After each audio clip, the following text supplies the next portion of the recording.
Liquor case దర్యాప్తులో ED speed పెంచింది. Delhi CM Kejriwal 3వ రోజు, కవితను 8వ రోజున అధికారులు విచారిస్తున్నారు. ఇద్దరికి ఆర్ఎంఎల్ హాస్పిటల్ వైద్య బృందం వైద్య పరీక్షలు నిర్వహించారు. ఇప్పటికే విచారణ ప్రారంభమైంది. కవితతో పాటు కేజ్రీవాల్ ను కలిపి అధికారులు విచారించనున్నారు. గతంలో కేజ్రీవాల్, కవిత, మనీష్ సిసోడియా, సమీర్ మహేంద్రు, విజయ్ నాయర్, మేకా శరణ్, శరత్ చంద్రారెడ్డితో పాటు ఇతర వ్యాపార భాగస్వాములు మాట్లాడిన call data, WhatsApp chatting screen షాట్లను ఇద్దరి ముందు ఉంచి ఈడీ అధికారులు విచారణ చేస్తున్నారు.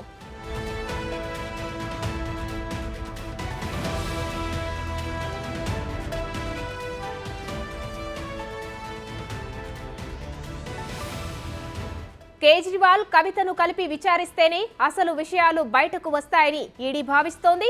ముందు ఇద్దరిని విడివిడిగా విచారించి స్టేట్మెంట్ రికార్డ్ చేయనున్నారు.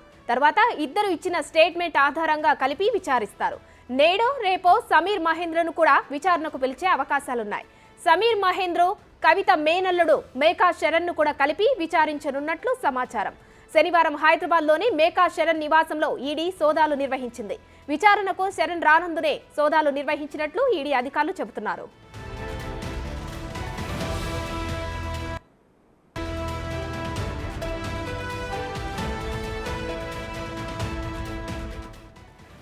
కవిత రిమాండ్ రిపోర్టులో ఈడీ పలు కీలక అభియోగాలు మోపింది. విచారణలో కవిత పూర్తి స్థాయిలో సహకరించడం లేదని ఆరోపించింది.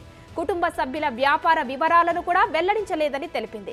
కవిత మొబైల్ డేటా నుంచి కొంత భాగం డిలీట్ చేసినట్టు గుర్తించామని తెలిపింది. కవిత మేనల్లుడి మేకా శరణ్ వ్యాపార వివరాలను అడిగితే తనకు తెలియదని ఆమె సమాధానం ఇచ్చినట్టు పేర్కొంది. కవిత, మాగుంట శ్రీనివాసరెడ్డి, సమీర్ మహేంద్రకు మధ్య జరిగిన ఆర్థిక లావాదేవీలకు సంబంధించిన సమావేశంలో శరణ్ కూడా పాల్గొన్నట్లు విచారణలో వెల్లడైంది. 2 సార్లు శరణ్ ను విచారణకు పిలిచినా హాజరు కాలేదని తెలిపింది. ఈ కేసు దర్యాప్తుకు సంబంధించిన సమాచారం అంతా శరణ్ వద్ద ఉంది, కానీ అతను విచారణకు సహకరించడం లేదని తెలిపింది. దీనిపై శరణ్ ను సమీర్ మహేంద్రతో కలిపి విచారణ జరపడానికి అప్లికేషన్ దాఖలు చేసినట్టు వివరించింది ఈడీ.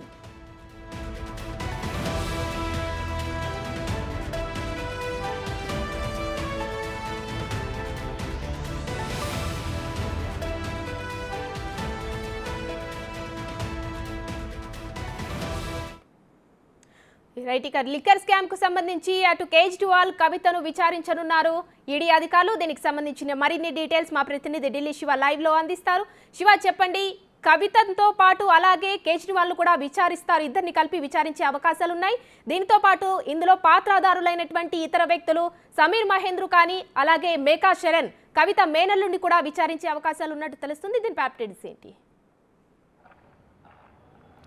ఉమా, కవిత ఈడీ కస్టడీలో ఉన్నారు. ప్రజెంట్ అరవింద్ కేజ్రీవాల్ కూడా ఇద్దరు ఈడీ కస్టడీలో ఉన్నారు. ఉదయం 11 గంటలకు ఈడీ విచారణ ప్రారంభమైంది. ఇద్దరిని కూడా విడివిడిగా విచారిస్తున్నట్టుగా కూడా తెలుస్తోంది. అయితే ఢిల్లీ లిక్కర్ స్కామ్లో ఇద్దరు కూడా కీలక సూత్రధారులు కాబట్టి కవిత ఈ 3 రోజుల ఈడీ కస్టడీలో పలు కీలక విషయాలను రాబట్టేందుకు ఈడీ అధికారులు ప్రయత్నిస్తున్నారు. దానిలో భాగంగానే కవితను, అరవింద్ కేజ్రీవాల్ను కూడా రేపు ఎల్లుండిలో కలిపి విచారించే అవకాశం కనిపిస్తోంది. ఈలోపు కవిత ఏదైతే అధిక లాభాలు పొందిందో, ఎవరి దగ్గర నుంచి అయితే 33% లిక్కర్కి సంబంధించి లాభాలు పొందిందో, సమీర్ మహేంద్ర, ఇండో స్పిరిట్ అధినేత సమీర్ మహేంద్ర కంపెనీలో 33% వాటా పొందే విధంగా కూడా నిర్ణయాలు తీసుకున్నారు. దానిలో భాగంగా అరుణ్ రామచంద్ర పిల్లను డమ్మీగా పెట్టి కవిత లాభాలు పొందిందనేది ప్రధానంగా ఈడీ అధికారులు అభియోగాలు నమోదు చేశారు. దానిలో భాగంగానే ఇటు సమీర్ మహేంద్ర హెల్త్ గ్రౌండ్స్లో ప్రజెంట్ బయటకు ఉన్నట్లుగా తెలుస్తుంది. అప్రూవర్గా కూడా మారినట్లయితే సమాచారం ఉంది. ఇక ఈడీ విచారణకు సమీర్ మహేంద్రను కూడా పిలిచే అవకాశం ఉంది. రేపు పిలుస్తారంటూ కూడా సమాచారం ఉంది. మరోవైపు ఇటు కవిత మేనల్లుడు మేకా శరణ్ను కూడా ఈడీ విచారణకు పిలిచినప్పటికీ 2 రోజులు పిలిచాము, 2 సార్లు కూడా విచారణకు హాజరు కాలేదనేది ఈడీ అధికారులు అభియోగాలు నమోదు చేస్తున్నారు. దానిలో భాగంగానే విచారణకు సహకరించలేదు కాబట్టి, విచారణకు రాలేదు కాబట్టి నిన్న హైదరాబాద్లో తన నివాసంలో ఈడీ అధికారులు సోదాలు నిర్వహించారని తెలిపారు. అంటే మొత్తం తన పాత్ర ఎంతవరకు ఉందనేది మొత్తం పూర్తిగా ఎస్టాబ్లిష్ అయిన తర్వాత శరణ్ను కూడా హైదరాబాద్ నుంచి ఢిల్లీ తరలించబోతున్నారు. ఢిల్లీ తరలించిన తర్వాత సమీర్ మహేంద్ర, శరణ్ను కలిపి ఒకసారి విచారిస్తారు. వారిని విడివిడిగా విచారించిన తర్వాత వాళ్ళిద్దరినీ, కవితను కలిపి ఒకసారి విచారించే అవకాశం అయితే ప్రధానంగా కనిపిస్తుంది.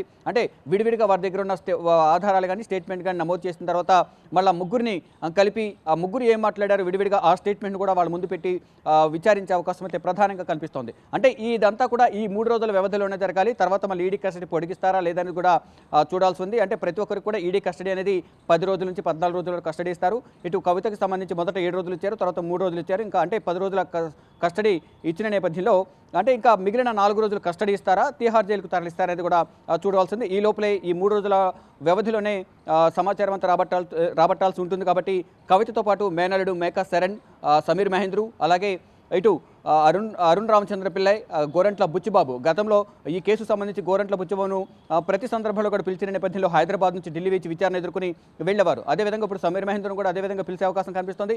ఇక శరణ్ కూడా ఎంతవరకు శరణ్ భాగస్వామ్యం ఉంది? గతంలో ఏదైతే ఢిల్లీ లెక్కర్ స్కామ్కి సంబంధించి ముడుపులు చేతులు మారే సందర్భంలో మాగుంట శ్రీనివాసరెడ్డి, కవిత, సమీర్ మహేంద్రు వీరు ముగ్గురు సమావేశమైన సందర్భంలో కూడా శరణ్ కూడా ఉన్నట్లు కూడా ఈడీ అధికారులు అభియోగాలు నమోదు చేస్తున్నారు. దానిలో భాగంగా శరణ్ కూడా ఈడీ విచారణకు పిలిచాం కానీ రాలేదనేది ఈడీ అధికారులు ఆరోపిస్తూ ఉన్నారు. దానిలో భాగంగా నిన్న ఏదైతే సోదాలు నిర్వహించారో శరణ్ నివాసంలో సోదాలు నిర్వహించి కొన్ని డాక్యుమెంట్స్ అయితే స్వాధీనం చేసుకున్నామని ఈడీ అధికారులు తెలుపుతున్నారు. కానీ అధికారికంగా తెలియాల్సి ఉంది. అది ఈ శరణ్ కూడా రేపు ఢిల్లీ తరలించే అవకాశం కనిపిస్తుంది. మొత్తంగా చూసుకుంటే ఈ 3 రోజుల వ్యవధిలో అరవింద్ కేజ్రీవాల్ను, కవితను కూడా కలిపి విచారించడం ద్వారా కీలక విషయాలు బయటకు వచ్చే అవకాశం ఉందంటూ కూడా ఈడీ అధికారులు భావిస్తున్నారు.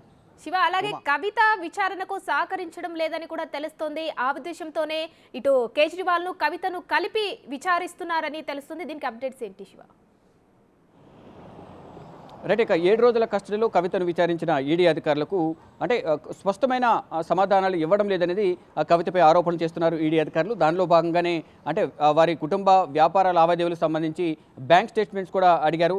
అవేవి ఇవ్వడానికి కూడా విముఖత వ్యక్తం చేశారు. మరోవైపు తన మేనల్లుడు శరణ్ గురించి కూడా వ్యాపార భాగస్వామ్యం ఉందా, అసలు ఏ విధంగా మీ సమావేశాల్లో పాల్గొన్నారని అడిగినప్పుడు నాకు ఎటువంటి సమాచారం తెలియదు శరణ్ గురించి అని కూడా కవిత రిప్లై ఇచ్చినట్టు తెలుస్తుంది. అంటే కొంత మాత్రమే సమాచారం సేకరించారనేది వారు తెలుపుతున్నారు. మొత్తంగా చూసుకుంటే మరింత సమాచారం సేకరించాల్సి ఉంది కాబట్టి మరో 3 రోజులు కస్టడీ పొడిగించిన నేపథ్యంలో ఇటు కవితను, ఇటు మేనల్లుడు శరణ్, మరోవైపు ఇటు సమీర్ మహేంద్రు, అరవింద్ కేజ్రీవాల్, ఇతర నిందితులు ఎవరైతే ఉన్నారో వారందరినీ కూడా విచారణ పేరుతో ఈడీ కార్యాలయానికి పిలిచి అందరినీ విచారించే అవకాశం అయితే ప్రధానంగా కనిపిస్తోంది. ప్రజెంట్ ఇంకా ఈడీ విచారణ కొనసాగుతోంది.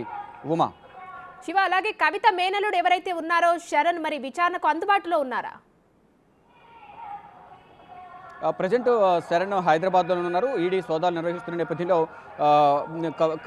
ఇప్పుడు కంప్లీట్గా అక్కడ ఆధారాలు సంపాదించిన తర్వాత శరణ్ను ఢిల్లీ తరలించే అవకాశం అయితే ప్రధానంగా కనిపిస్తోంది.